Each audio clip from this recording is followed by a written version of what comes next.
13장 14절에서 21절까지 제가 봉독해드립니다.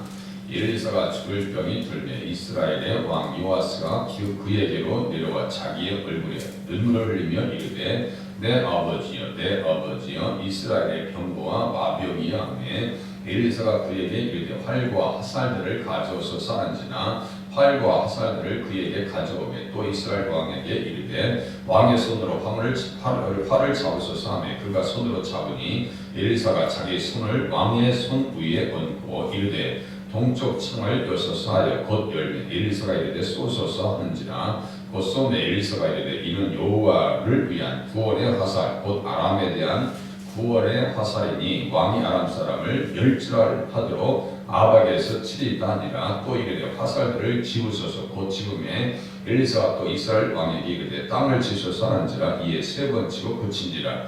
하나님의 사람이 노아 이르되 왕이 대여섯 번을 칠 것이니이다. 그리하였다면 왕이 아람을 진멸하기까지 쳤으리이다. 그런즉 이제는 왕이 아람을 세 번만 치리이다 하니라. 엘리사가 죽으니 그를 장사하였고 해가 바뀜에 모압 도적대들이 그 땅에 얹으나 마침 사람을 장사하는 자들이 그 도적대를 보고 그의 시체를 엘리사의 묘실에 들이던지매 시체가 엘리사의 뼈에 닿자 곧 희생하여 일어섰더라. 아멘. 엘리사가 한참 동안 역사 속에서 잠깐 등장하지 않다가 거의 한 몇십 년 만에 다시 등장하는데 이제는 노새에서 병이 든 상태로 본문에 등장합니다. 엘리사가 죽을 병이 들었다 했어요. 나만 장군을 치료하고 수없는 기적을 일으켰는데도 불구하고 죽일 병이 들었다. 엘리야처럼 승천했으면 좋았을 것인데 그렇게까지는 되지 않냐고 죽을 병이 들었습니다. 그렇게 들으니까 이제 이스라엘의 왕 요아스가 그에게로 내려왔다. 예후의 가정과 엘리사의 가정은 그래도 가까워요. 예후가 혁명을 일으키고 4대까지 하나님께서 왕의 자리를 보장해 주신 그 은혜 때문에 요아스도 엘리사가 정말 귀하고 누구한테도 다 귀했죠. 그래서 찾아와서 그의 자기의 얼굴에 눈물을 흘리며 이르되 자기의 얼굴에 눈물을 흘리며 이르되 내 아버지여 이스라엘의 병거와 마병이여 이렇게 고백하고 있습니다. 실질적으로 이스라엘은 엘리사는 선지자들은 이스라엘 백성들에게 있어서는 병거와 마병이었습니다. 엘리사가 엘리야가 승천할 때 그렇게 얘기합니다. 효리바람과 또 불수레로 갈라지니까 그렇게 똑같은 고백이 지금 요아스의 입에서 나오는 거예요. 엘리사가 엘리야에게 다음같이 얘기합니다. 소리를 지르면서 내 아버지여 이스라엘의 병거와 그 마병이여 이렇게 얘기합니다. 그것을 그대로 지금 그 북왕국 이스라엘의 왕 요아스가 똑같이 고백하고 있는 거예요. 실질적으로 그렇게 사역을 감당합니다.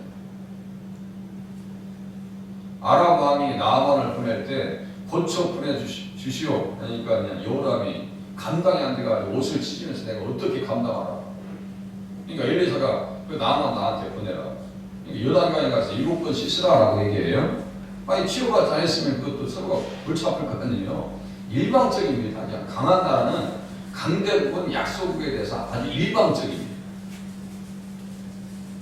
아주 일방적입니다. 그리고 그렇게 치료해서 보내주니까 나만이 변화받고 또 7번 씻으라고 하는 것은 특별한 의미가 있다고 했어요. 레위기에 보니까요. 나병 환자가 정결하게 되는 방법 새를 잡아서 피를 나병 환자에게 몇 번 뿌리냐면요. 7번 뿌립니다. 그 7번 이렇게 맞춰진단 말이에요. 그러니까 요단강은 무엇에 대한 상징이냐면 예수 그리스도에 대한 피의 상징이다. 이렇게 말씀드렸습니다. 레위기에는 피는 어떤 피를 미리 보여주는 거예요? 예수님의 십자가의 피를 미리 보여주는 겁니다. 피 흘림이 없은즉 사함이 없느니라라고 할 때 그 용서는 누구의 피를 통해서요? 예수 그리스도의 피를 통해서 씻음 받을 수 있고 그 용서 받은 자들이 하나님 나라를 들어갈 수 있다라고 하는 것을 레위기는 계속해서 우리에게 설명해 주고 있어요. 7번 씻으라. 또 아람 왕이 또 아까 말씀드렸죠. 약소국에 대해서는 일방적이라니까요. 그 자리도 눈에 가시죠. 서로가 눈에 가시고 옆구리에 찌르는 가시 같은 존재가 이스라엘과 주변 나라, 유다 백성들과 주변 나라 가나안 7 족속들을 완전히 진멸시켰고 그가 진멸되는 과정 속에서 주변 나라들이 엄청나게 이스라엘 때문에 힘들었거든요. 고통받고 때로는 전쟁에서 패배하고 분명히 이거 다 이기는 전쟁인데 전쟁 계속 아무리 그냥 죽임을 당한단 말이에요. 아합하고 똑같아요. 선지자가 얘기하잖아요. 이야 이거 아람 군대가 쳐들어오는데 답이 없다. 네? 선지자가 얘기합니다. 232명의 청년들로 인해서 아람 군대들이 멸망할 겁니다. 얘기해요. 실질적으로 전쟁에서 패배하고 1년 뒤에 또 선지자가 얘기합니다. 또 들어올 겁니다. 그러니까 준비하세요. 아합도 그렇게 해서 하나님이 이스라엘 백성들 가운데 함께 계시는 줄을 알지어다. 그렇게 얘기했는데도 불구하고요. 돌아올 마음이 없어요. 아니 232명과 무릎 꿇지 않은 그 7,000명 가지고 전쟁에서 12만 7,000명을 이길 수 있어요? 이건 계산적으로 나올 수가 없는 일이에요. 인간적으로 생각하면 분명히 이겨야 되는데, 그죠? 이겨야 되는데 패배가 온단 말이야. 그 중심에 누가 있어요? 항상요? 선지자들이 있습니다. 아람 군대들이 어디 가서 좀 쳐들어오려면 그 앞에서 진을 밀치고 있네. 누가 지금 작전을 명령해 준 거예요? 엘리사가 그렇게 계속해서 길들을 차단시킵니다. 그러니까 아람 왕이 고민 가운데, 야 우리 중에서 누가 내통한 사람이 있지 않나? 그게 아니고요. 왕이시여. 이스라엘에는 엘리사가 있습니다. 왕의 친실에서 얘기하는 것을 다 들어요. 그러니까 그러면 내가 군대를 내줄 테니까 많은 군대와 병거들을 끌고 와서 도단성을 다 이워싸라. 도단성을 이워싸. 그러니까 와서 실질적으로 도단성을 다 이워쌉니다. 한 사원이 그것을 봅니다. 깜짝 놀랍니다. 처음에 권사님 여쭤보셨잖아요. 열왕기하 6장에 있는 그 한 사원이 게하시인 것, 제가 게하실 것이라 했는데 자세히 찾아보니까 게하시가 아니에요. 딴 사람이에요. 젊은 청년. 뭐 엘리사 옆에 수종들의 사람들이 한두 사람 아니잖아요. 한두 사람 선지자의 성도들이 많잖아요. 아니 보니까 막 병거들이 다 둘러싸여 있는 거예요. 그때 엘리사가 얘기합니다. 두려워하지 마. 걱정하지 마. 우리와 함께한 자가 그들과 함께한 자보다 많으니라. 우리 예수 믿으시고 기도하시는 분들은 이 믿음을 가지고 신앙생활을 하셔야 됩니다. 하나님께서 늘 우리와 함께 하신다는 사실은 하나님 주변에 둘러싸고 있는 천군 천사들이 있죠. 이것을 다윗이 정확하게 알면서 신앙고백하고 시편에 기록해놨어요. 그러니까 기도하는 사람을 못 이긴다니까요. 기도하면서 하나님 말씀을 붙잡고 나가는 사람들은요 이길 수가 없어요. 그런 간증과 실 애들이 말이죠 수없이 성령에 교육되어 있지만 간증들도 많아요. 분명히 안 되는데 분위기상 될 수가 없는데 여론상으로도 이 사람이 세워줄 수가 없는데 그렇게 이상하게 해가지고 분위기를 바꾸어가지고 하나님께서 세우시더라. 제가 며칠 전에 그 해병대 사령관 김기용 장로님 얘기했죠. 그 당시에 사령관은 별 2개 단다는 게 쉬운 게 아니에요. 저희 조카도 그 중년까지 하다가 이제 그만뒀는데요. 요새는 뭐 이렇게 진급하는 게 진급 연령대가 있기 때문에 쉽지 않습니다. 그 당시도 다 이 사람이 안 될 것 같은데 이상하게 분위기가 싹 바뀌어지면서 기도하는 중에 하나님께서 기도하니까 본인을 이렇게 사령관으로 임명해 주더라 이거예요. 그런 일들이 한두 건이 아닙니다. 기도를 하면서 하나님 앞에 앞세워서 나가는 사람들은요 승리한다니까요. 선지자들을 신뢰하면 형통할 것이다. 요사와도 똑같아요. 선지자들을 신뢰하면 하나님께서 형통하는 게 전혀 대책이 없어요. 그런데 하나님 앞에 기도와 찬양하니까 승리하게 하셔서 노예벌들을 3일 동안 추수했어요. 그래서 그 골짜기 이름을 부랴가 골짜기라고 했어요. 부랴가라는 것은 무슨 뜻이라 했어요? 축복의 골짜기다. 기도하는 사람들 가운데 하나님께서 축복과 승리의 역사를 허락해 주시더라 이거예요. 다윗이 그것을 썼다 했어요. 권고한 자가 부르짖음에 여호와께서 들으시고 그의 모든 환난에서 구원하셨도다. 여호와의 천사가 주를 경외하는 자를 둘러 진치고 그들을 건지시는도다. 여호와의 천사가 주를 경외하는 자를 둘러 진친다. 그리고 그들을 건지시는도다. 에스라마에서 400명 이상의 군사를 몰고 와서도 야복강에서 야곱이 어떻게 해요? 하나님 앞에 기도하니까. 그리고 마하나임에서 누구를 만나요? 하나님의 천사들을 만납니다. 그러니까 승리하잖아요. 승리합니다. 상황을 완전히 바꿔버려요.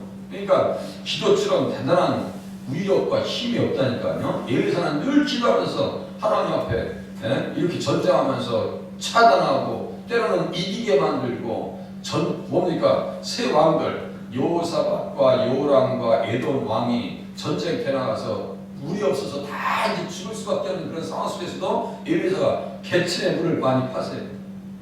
검은 고를 와서 치세요. 그러니까 하나님의 손이 임해서 말씀이 임하고 그 말씀을 어떻게 해요? 그 말씀을 의지하니까 승리하게 하시더라고요. 그러니까 다시요. 내 아버지요 이스라엘의 병거와 마병이요. 이게 현실감 있죠? 이스라엘의 병거와 마병입니다. 하나님의 병거는 천천히요 만만이요. 주께서 그 중에 계심이 신의 산 성수에 계신 같도다. 그렇게 얘기하면서 시편 68장에 써있어요. 주께서 높은 곳으로 오르시며 사로잡은 자들을 취하시고 선물들을 사람들에게 받으셨다. 신약성경에서는 선물들을 사람에게 주셨다 했어요. 에베소서 4장 8절. 제가 주일날 설교 다 해본 부분들이에요. 본문 가지고 설교도 있고 이번 주일도 그 얘기 또 얘기했어요. 그러면 보세요. 우리가 선물 받았어요. 성령의 사람이에요. 그죠? 성령의 사람은요 하나님께서 승리를 보장하신다는 사실을 우리가 깨달으면서 신앙생활 하시면 맞습니다. 선물 받았으면 가만히 있을 수가 없어요. 우리 아이들도 보세요. 선물 받으면요 엄마 내가 이제 열심히 공부할 거야. 며칠은 해요. 우리도 며칠 한다니까요. 청소도 하고 말도 잘 듣고 그래요. 성령 충만해서 하나님 앞에 그렇게 쓰임받는 자리에 서실 수 있기를 바랍니다.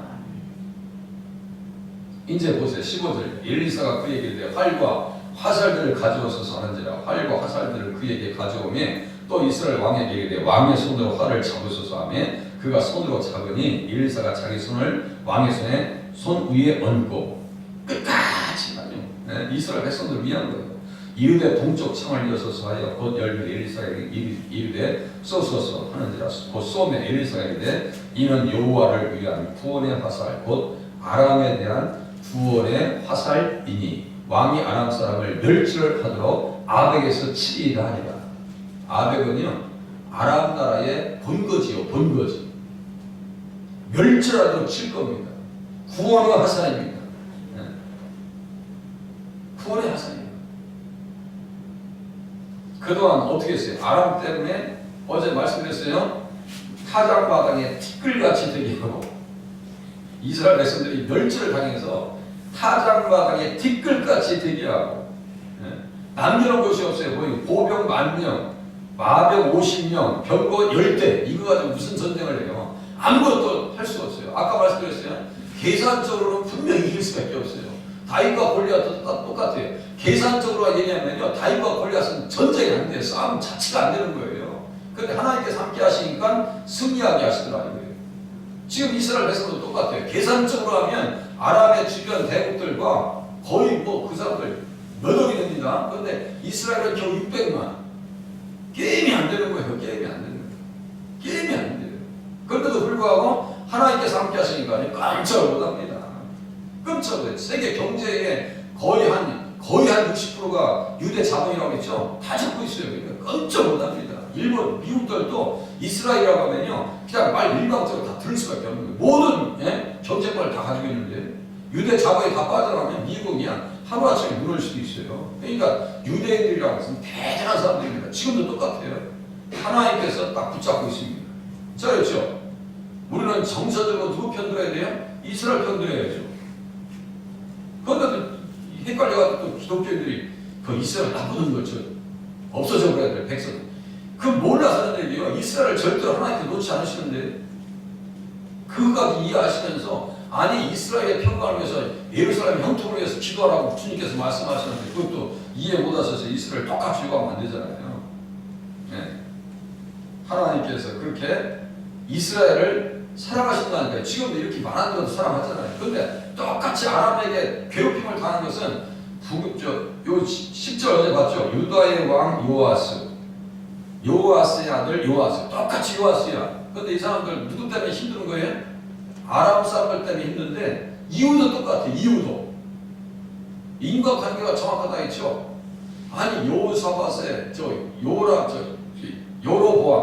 여로보암의 모든 죄를 따라가 요아스가 남하고 요아스는 뭐예요? 아사랴와 목상을 또 섬겨요. 그 죄를 해결받지 못하니까요, 하나님 앞에 무너진 거예요. 자, 제가 읽어드릴게요. 남왕국이나 북왕국이나 이름은 똑같아. 요아스 문제도 똑같아요. 원인도 똑같아요. 괴롭힘을 받는 문제도 똑같아요. 제가 읽어드릴게요. 요리하다가 죽은 후에 유다 방백들이 와서 왕에게 절하매 왕이 그들의 말을 듣고, 들을 말이 있고 듣지 말을 말이 있어요. 왕의 말을 듣고 방백들의 말을 듣고 그의 조상들의 하나님 여호와의 전을 버려, 성전을 버려요. 성전을 버립니다. 아사랴 목상과 우상을 섬겼으므로 그 죄로 말미암아 진노가 유다와 예루살렘에 임하니라. 보세요. 그 죄로 말미암아 진노가 유다와 예루살렘에 임하니라.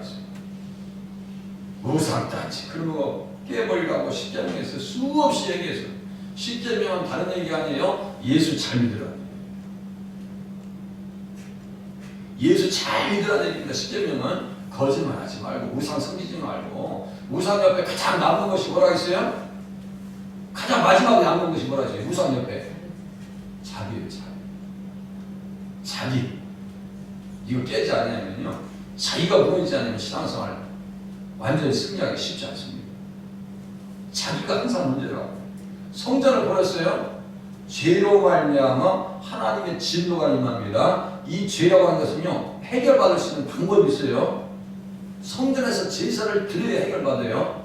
예수를 바라봐야, 예수님의 피를 바라봐야 해결되는데요, 이 죄를 해결받을 수 있는 길이 없어요. 뭐니까요? 여호와의 전을 버리니까. 이 똑같아요 지금. 그러니까 하나님을 버리니까 전쟁터에서 지금 코너에 몰려있는 상황에서 엘리사가 죽으면서까지 지금 누굴 챙겨주고 있는 거예요? 이스라엘을 챙겨주고 있는 거예요. 네? 그 부분을 잠깐 볼게요. 진노가 임했어요. 죄 때문에. 그 죄가 지면 기름받은 제사장이 범죄하면 그 죄 똑같아요. 기름받은 자가 범죄하면, 기름받은 요아스가 범죄하면 해결 방법이 있어요. 수송아지를 끌고 가다 잡아서 송아지 전체를 진영 바깥 재버리는 곳인 정결한 곳으로 가져다가 불로 나무 위에 불 사르되 곧 재버리는 곳에서 불사를 지니라. 진영 바깥으로 가져가 다 빼서 번제를 드리고 진영 바깥으로 송아지 전체를 가지고 버리래요. 그 진영 밖이 뭐예요? 예수도 자기 피로써 백성을 거룩하게 하려고 성문 밖에서 고난을 받으셨느니라. 그런즉 우리도 그의 치욕을 짊어지고 영문 밖 그에게로 나아가자. 이게 말씀이 다 이렇게 얘기되는데 시간 관계에서 보니까 못하게. 예수님 따라다가 실수 없는 사람이 어디 있어요? 다 실수가 있죠. 그럼 어떻게 돼요? 예수님 앞에 나와서 화목제물, 속죄제 제물을 드리면 하나님 앞에 해결해 주시는데, 해결받지 못하니까 무너지죠. 요아스가. 방백들도 다 죽임을 당합니다. 똑같아요. 18절 보세요. 또 이르되 화살들을 지고 서서 곧 지금 엘리사가 또 이스라엘 왕에게 이르되 땅을 치소서 하는지라. 이에 3번 치고 그치니라. 하나님의 사람이 노아에 이르되 왕이 대여섯 번을 칠 것이니라. 그리하였다면 왕이 아람을 진멸하기까지 쳤으리라. 그런즉 이제는 왕이 아람을 3번만 치리라 하는지라. 구원의 화살이라고 막 땅이 깨지도록 쳤어야 되는데 그치를 못해요. 마음이 심약하면 승리 못합니다. 담대하게 나가야 승리합니다. 담대해야 돼요. 천국은 침나는 자의 것이에요. 네, 침나는 자의 것이에요. 담대하게 싸워야 하나님 앞에서 승리할 수 있습니다. 20절 21절 엘리사가 죽으니 그를 장사하였고 해가 바뀌매 모압 도적대들이 그 땅에 온지라. 마침 사람을 장사하는 자들이 그 도적대를 보고 그의 시체를 엘리사의 묘실에 들이던짐에 시체가 엘리사의 뼈에 닿자 곧 희생하여 일어섰더라. 살아서도 사람 살리고 죽어서도 사람 살렸네요. 누구의 모습이에요? 예수님의 모습입니다. 등장합니다. 그러니까 결국은 성경은요, 예수 잘 믿으라는 얘기입니다. 오늘 한 날도 주님 앞에 담대하시고 우리와 함께하는 자가 세상 사람들과 함께하는 자보다 많이 있다는 사실을 믿으셔서 오늘 한 날도 승리의 찬양을 주님 앞에 올려드리실 수 있기를 바랍니다. 기도하시겠습니다.